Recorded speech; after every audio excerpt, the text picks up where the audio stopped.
네, 건설 현장 감전재해 예방 대책에 대해 말씀드리겠습니다. 첫째, 분전반의 충전부가 노출되지 않도록 방호망이나 절연 덮개를 설치하고 충전부는 절연물로 감쌉니다. 둘째, 사용하는 전기기계 기구의 전로에는 누전 차단기를 설치해 사용하고 금속 외함에는 접지를 실시합니다. 셋째, 전기 기계 기구는 젖은 손으로 취급하지 않도록 합니다. 넷째, 교류 아크 용접기를 사용하는 경우 용접봉의 홀더는 절연 내력과 내열성을 갖춘 것을 사용합니다. 또한 연결 단자 충전부에는 절연 조치를 하고 자동 전격 방지기를 설치합니다. 다섯째, 임시전등을 사용하는 경우 견고한 보호망을 설치합니다. 여섯째, 통로 바닥 및 수변한 장소에서 배선을 금지하고 전선 거치대 등을 사용합니다. 일곱째, 작업자가 충전 전로 인근에서 작업하는 경우 충전 전로에 절연용 방호구를 설치하고 충전 전로를 취급하는 근로자에게는 절연용 보호구를 착용시킵니다. 여덟째, 충전 전로 인근에서 차량을 이용해 작업하는 경우 차량을 충전 전로의 충전부로부터 3m 이상 이격시키도록 합니다. 152번 문제. 전기감전 안전 대책에 대하여 설명하세요. 네, 전기감전 안전 대책에 대하여 말씀드리겠습니다. 먼저 전기감전의 원인으로는 첫째, 피복 벗겨진 전선의 사용, 둘째, 충전부 감전 방호 조치 미조치, 셋째, 전기기계기구 미접지 및 절연 상태 불량, 넷째, 방폭 구조용 전기기계기구 미사용, 다섯째, 방호 조치 미실시, 누전 차단기 미설치, 접지 미설치 등이 있습니다. 안전보건 규칙에 따른 안전대책에 대해 말씀드리겠습니다. 먼저 전기기계기구의 충전 부분에 대하여 감전 방지하기 위한 조치로는 첫째, 충전부가 노출되지 않도록 폐쇄형 외함이 있는 구조로 해야 합니다. 둘째, 충전부에 충분한 절연 효과가 있는 방호망이나 절연 덮개를 설치해야 합니다. 셋째, 충전부는 내구성이 있는 절연물로 완전히 덮어 감싸야 합니다. 넷째, 발전소, 변전소 및 개폐소 등 구획되어 있는 장소로서 관계 근로자가 아닌 사람의 출입이 금지되는 장소에 충전부를 설치하고 위험 표시 등의 방법으로 방호를 강화해야 합니다. 다섯째, 전주 윗 및 철탑 위 등 격리되어 있는 장소로서 관계 근로자가 아닌 사람이 접근할 우려가 있는 장소에 충전부를 설치할 것 등의 조치를 해야 합니다. 155번 문제. 이산화탄소 가스 용접 시 안전 대책에 대하여 설명하세요. 네, 이산화탄소 가스 아크 용접 시 사전 안전 대책에 대해 말씀드리겠습니다. 첫째, 용접봉의 홀더는 절연 내력과 내열성을 갖춘 것을 사용하고 연결 단자 충전부에는 절연 조치를 해야 합니다. 둘째, 작업 장소에 화재 감시자를 배치해 가연성 물질의 여부를 확인하고 화재 발생 시 근로자의 대피를 유도해야 합니다. 셋째, 소화기를 비치해야 합니다. 넷째, 용접 작업자에게 보안면과 1급 이상의 방진 마스크 등의 보호구를 지급하고 착용하도록 해야 합니다. 다섯째, 용접 불티, 비산 방지 덮개 등을 사용해야 합니다. 여섯째, 이산화탄소 가스 용기는 전도의 위험이 없도록 하고 충격을 가하지 않도록 해야 합니다. 일곱째, 용접기 본체에 접지를 실시해야 합니다. 61번 문제. 진동 유발 기계기구 종류 및 진동기에 대한 재해와 안전대책에 대하여 설명하세요. 네, 진동 유발 기계기구의 종류 및 진동기에 대한 재해와 안전대책에 대해 말씀드리겠습니다. 먼저 진동 유발 기계기구의 종류를 말씀드리겠습니다. 첫째, 차감기. 둘째, 동력을 이용한 해머. 셋째, 체인톱. 넷째, 엔진 커터. 다섯째, 동력을 이용한 연삭기. 여섯째, 임팩트 렌치 등이 있습니다. 다음은 진동기에 대한 재해입니다. 대표적으로 손목터널 증후군, 방아쇠 수지 증후군, 수지 진동 증후군 등이 있습니다.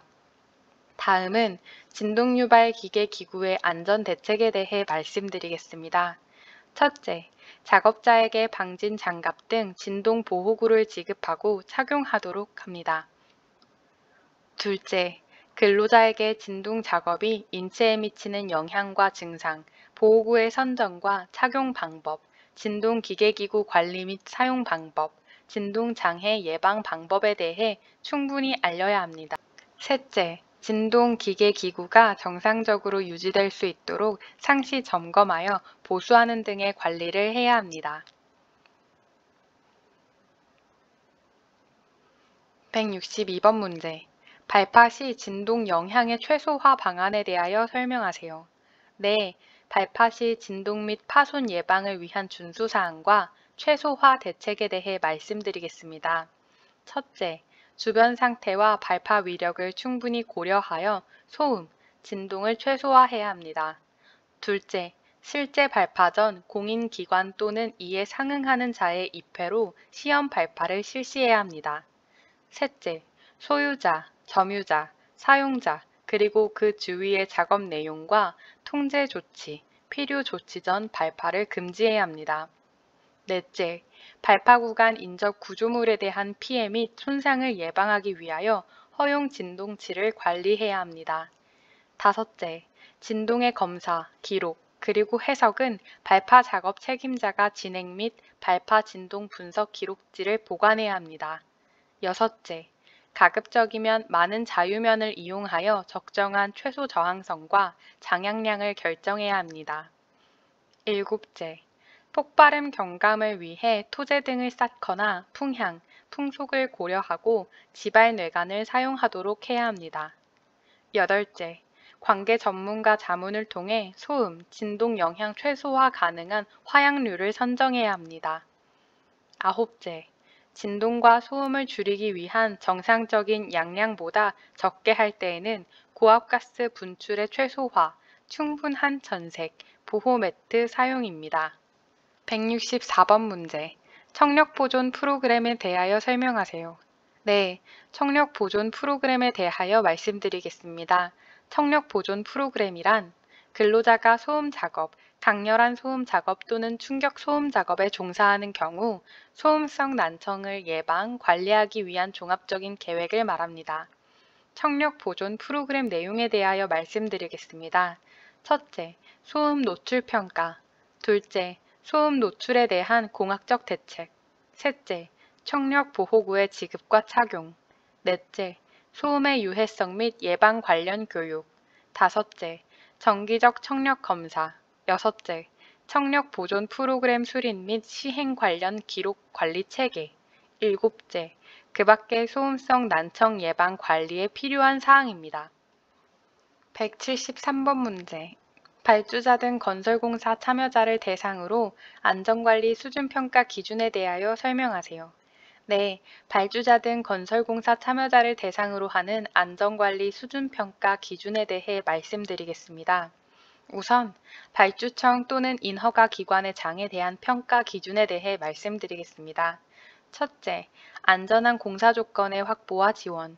둘째, 안전경영 체계의 구축과 운영. 셋째, 건설 현장의 법정 요건 준수와 안전관리 체계 운영 실태입니다. 넷째, 수급자의 안전관리 수준. 다섯째, 건설사고 발생 현황입니다. 다음은 건설 엔지니어링 사업자, 건설 사업자 및 주택건설 등록업자에 대한 평가 기준입니다. 첫째, 안전경영 체계의 구축과 운영. 둘째, 관련 법에 따른 안전관리 활동 실적. 셋째, 자발적 안전관리 활동 실적. 넷째, 건설사고 위험 요소 확인과 제거 활동. 다섯째, 사후관리 실태입니다. 174번 문제. 안전보건관리 규정의 현장의 안전관리 항목에 포함되는 내용에 대하여 설명하세요.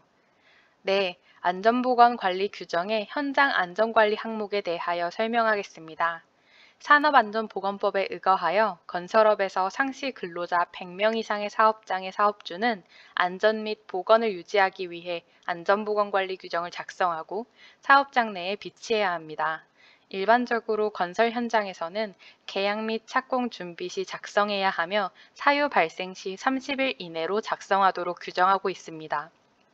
안전보건관리 규정의 포함 사항으로는 첫째, 작성의 목적과 범위 등을 포함한 총칙. 둘째, 안전 및 보건에 관한 조직과 그 직무에 관한 사항.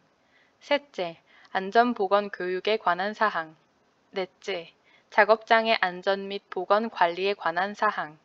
다섯째, 사고 조사 및 대책 수립에 관한 사항입니다. 작업장의 안전 및 보건 관리에 관한 사항을 통해 현장의 안전관리의 항목에 대해 확인할 수 있습니다. 코샤 가이드의 안전보건관리 규정 작성 및 준수에 관한 지침에 작업장 안전관리 내용에 대해 말씀드리겠습니다. 첫째, 안전보건관리에 관한 계획의 수립 및 시행에 관한 사항. 둘째, 기계기구 및 설비 방호 조치에 관한 사항. 셋째, 유해 위험 기계 등에 대한 자율검사 프로그램에 의한 검사 또는 안전검사에 관한 사항.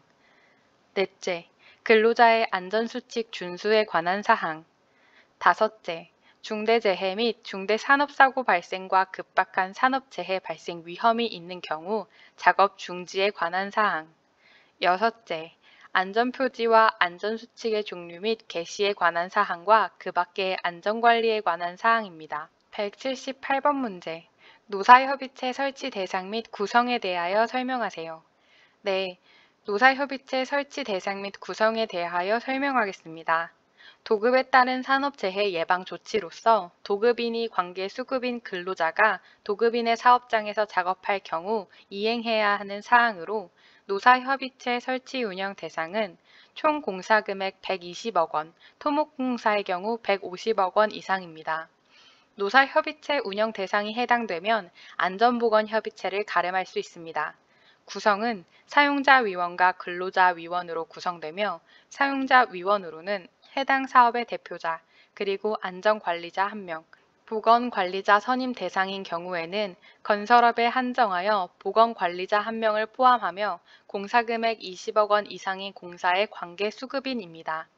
근로자위원으로는 도급 또는 하도급을 포함한 전체 사업자의 근로자 대표와 명예산업안전감독관 1명, 그러나 위촉되지 않은 경우 근로자 대표가 지명하는 근로자 1명이며 그리고 공사금액 20억 원 이상의 도급 또는 하도급 사업의 근로자 대표로 구성됩니다. 도급인 사업주는 정기적으로 2일 1회 이상의 작업장 순회 점검을 해야 하며 안전보건협의체 운영과 동일하게 협의사항을 조정해야 합니다. 192번 문제. 수급인이 도급인의 작업장에서 작업 시 도급인이 수급인에게 조치해야 하는 사항에 대해 설명하세요. 네. 도급인은 사업장의 유해 위험 요인을 가장 잘 알고 있습니다. 도급인 사업장에서 작업하는 근로자와 관계 수급인 근로자의 산업재해 예방을 위한 조치사항에 대해 말씀드리겠습니다. 첫째, 도급인과 수급인으로 구성된 안전보건협의체를 구성 및 운영해야 합니다. 다만 공사금액 120억 원, 토목공사의 경우 150억 원 이상인 건설업은 2개월마다 운영하는 노사협의체로 이를 가름할 수 있습니다. 둘째, 그리고 작업장을 정기적으로 일주일 1회 이상 순회 점검해야 합니다. 셋째, 수급인 근로자의 안전보건 교육을 위한 장소 및 자료 제공 등을 지원해야 합니다. 넷째, 도급인은 관계 수급인이 근로자에게 하는 안전교육 실시 확인을 해야 합니다. 다섯째, 더불어서 발파 작업 및 화재, 폭발, 지진 등에 대비하여 경보체계 운영과 대피 방법 등을 훈련해야 합니다. 여섯째, 휴게시설 설치 의무화에 따라 도급인은 휴게시설 설치 및 그 밖의 시설 설치에 관해 필요한 장소의 제공 또는 도급인이 설치한 시설에 관해서도 협조해야 합니다. 일곱째, 같은 장소에서 이루어지는 작업에 있어서는 작업 시기와 내용, 그리고 안전조치 및 보건조치 등을 확인하여 작업 시 발생할 수 있는 혼재 작업의 위험을 방지해야 합니다. 197번 문제. 공종별 세부 안전관리 계획에 대하여 설명하세요. 네, 안전관리 계획서 작성 시 공종별 세부 안전관리 계획에 대해 말씀드리겠습니다. 첫째, 가설공사에는 가설 구조물의 설치 개요, 시공 상세 도면, 안전 시공 절차와 주의사항, 안전점검 계획표와 안전점검표, 가설물 안전성 계산서가 포함되어야 합니다. 둘째, 굴착공사와 발파공사 시에는 굴착, 흙막이, 발파, 항타 등의 개요와 시공 상세 도면, 안전시공 절차와 주의사항, 안전점검 계획표와 안전점검표, 굴착, 비탈면 등 안전성 계산서가 포함되어 있어야 합니다. 셋째, 콘크리트 공사 시에는 거푸집, 동바리, 철근, 콘크리트 등 공사 개요와 시공 상세 도면, 안전시공 절차와 주의사항, 안전점검 계획표와 안전점검표, 동바리 등 안전성 계산서가 포함되어 있어야 합니다. 넷째, 강 구조물 공사에는 자재 장비 등의 개요와 시공 상세 도면, 안전시공 절차와 주의사항, 안전점검 계획표와 안전점검표, 강 구조물의 안전성 계산서가 포함되어야 합니다. 다섯째, 성토, 절도공사에는 자재 장비 등의 개요와 시공 상세 도면, 안전시공 절차와 주의사항, 안전점검 계획표와 안전점검표 안전성 계산서가 포함되어야 합니다. 여섯째, 해체공사에는 구조물 해체의 대상 공법 등의 개요와 시공 상세 도면, 해체 순서, 안전시설과 안전조치 등에 대한 계획이 포함되어야 합니다. 일곱째, 건축설비공사에는 자재, 장비 등의 개요와 시공 상세 도면, 안전시공 절차와 주의사항, 안전점검 계획표와 안전점검표, 안전성 계산서가 포함되어야 합니다. 여덟째, 타워크레인 사용 공사에는 장비 운영 계획, 장비 점검 계획, 타워크레인 임대 업체 선정 계획, 타워크레인에 대한 안전성 계산서가 포함되어야 합니다. 200번 문제. 설계안전 검토 보고서에서 설계자와 시공자의 업무 사항에 대하여 설명하세요. 네, 설계안전 검토 보고서에서 설계자와 시공자의 업무에 대하여 말씀드리겠습니다. 먼저 설계자의 업무입니다. 설계자는 발주자와의 협의를 통해 설계 안전성 검토 절차를 실질적으로 수행하는 주체로서 건설공사 중 발생할 수 있는 위험 요소의 인식, 위험성 평가, 저감 대책 수립, 보고서의 작성, 관련 정보의 전달과 같은 핵심적인 역할을 수행해야 합니다. 또한 설계자가 설계 안전성 검토 절차의 수행에 어려움이 있는 경우 건설안전 전문가와 협업하거나 자문 컨설팅을 통해 설계 안전성 검토 절차를 수행해야 합니다. 다음은 시공자의 업무에 대해 말씀드리겠습니다. 시공자는 안전관리 계획서를 작성 제출함에 있어 설계 안전 검토 보고서의 내용을 반영해야 합니다. 또한 시공 단계에서 안전관리 계획서를 이행해야 하며 공사가 완료되면 관련 문서를 발주자에게 제출해야 합니다. 이상입니다. 206번 문제. 유해위험 방지 계획서를 제출해야 하는 건설공사에 대하여 설명하세요.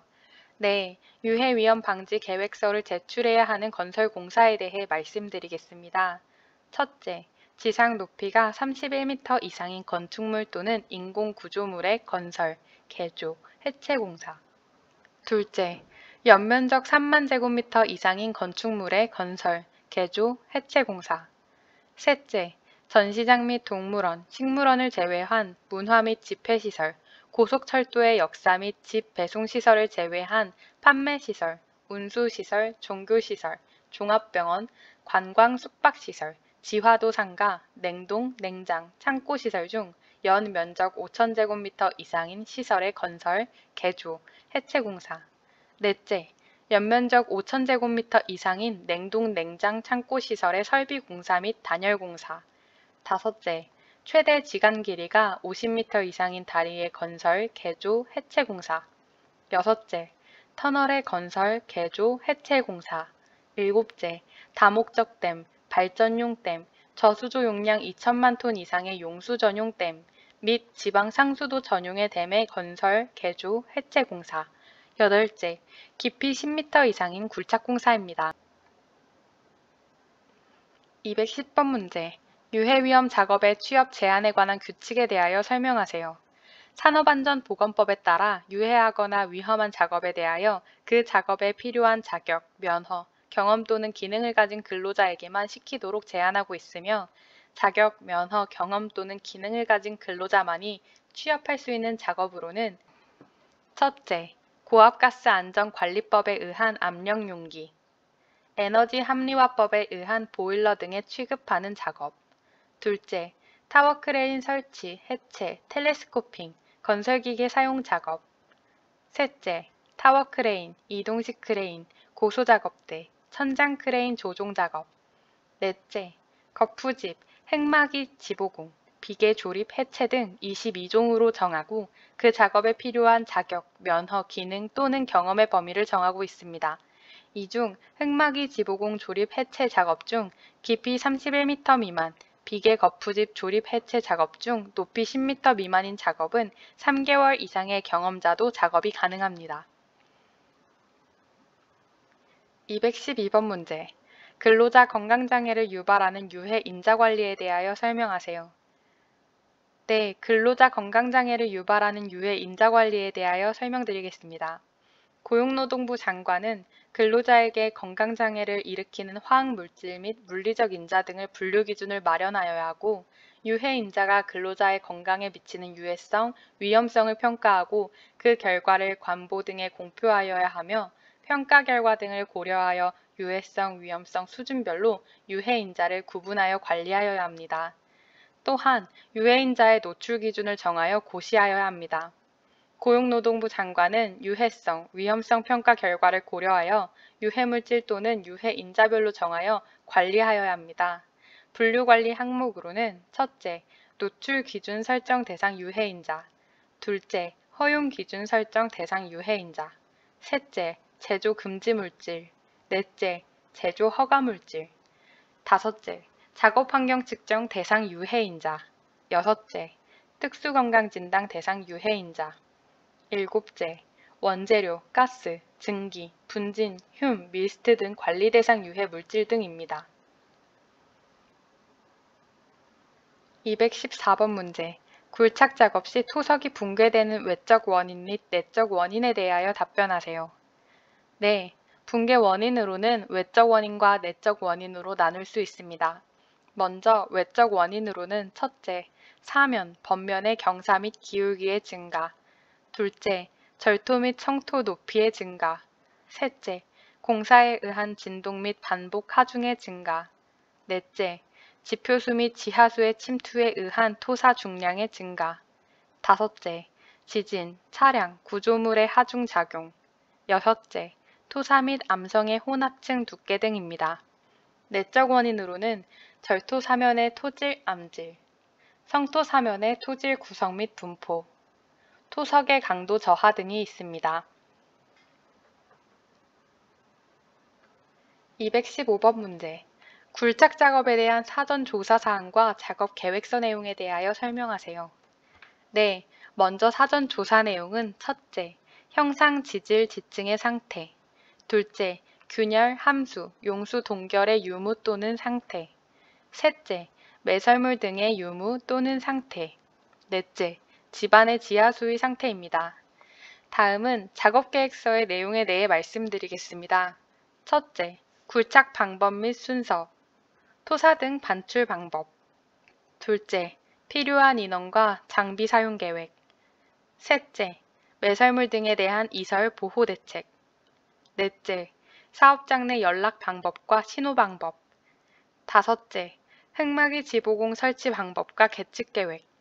여섯째, 작업 지휘자의 배치 계획. 일곱째, 그 밖의 안전보건에 관련된 사항입니다. 223번 문제. 흑마기 공사 계측기 종류에 대하여 설명하세요. 네, 흑마기 공사의 계측기 종류에 대해 말씀드리겠습니다. 첫째, 집안 변위의 위치, 방향, 크기, 속도를 계측하여 집안의 이완 영역과 흑마기의 구조물의 안전성을 계측하는 지중경사계. 둘째, 지하수위 변화를 계측하는 지하수위계. 셋째, 굴착공사와 따른 간극수압의 변화를 측정하는 간극수압계. 넷째, 주변 집안의 하중으로 인한 토압 변화를 측정하는 토압계. 다섯째, 스트럿이나 어스앵커 등에 의한 하중 변화를 측정하는 하중계. 여섯째, 흙막이 구조물, 각 부재와 인접 구조물의 변형률을 측정하는 변형률계. 일곱째, 인접한 구조물에 설치하여 구조물의 경사와 변형 상태를 측정하는 건물 경사계. 여덟째, 지표면의 치마량을 측정하는 지표 치마계. 아홉째, 집안의 각 지층별 치마량을 측정하는 층별 침하계. 열째, 주변 구조물과 집안 등의 균열 발생 시에 균열의 크기와 변화 상태를 정밀 측정하여 균열 속도 등의 파악을 하는 균열계 등이 있습니다. 224번 문제.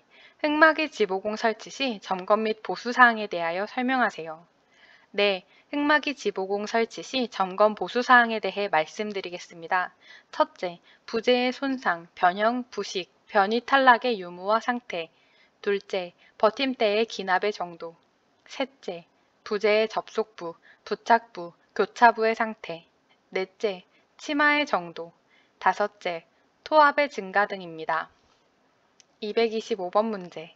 잠함, 우물통 등의 내부에서 굴착 작업 시 준수 사항에 대하여 설명하세요. 네, 잠함, 우물통 등 내부에서 굴착 작업을 하는 경우의 준수 사항에 대해 말씀드리겠습니다.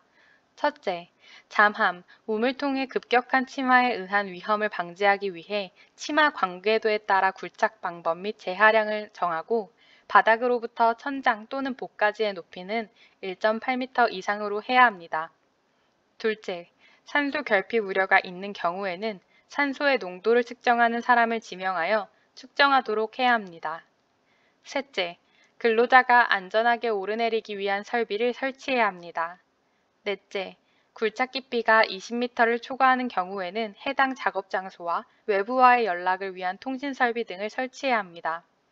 다섯째, 산소 결핍 상태나 굴착 깊이가 20m를 초과하는 경우에는 송기를 위한 설비를 설치하여 필요한 양의 공기를 공급해야 합니다.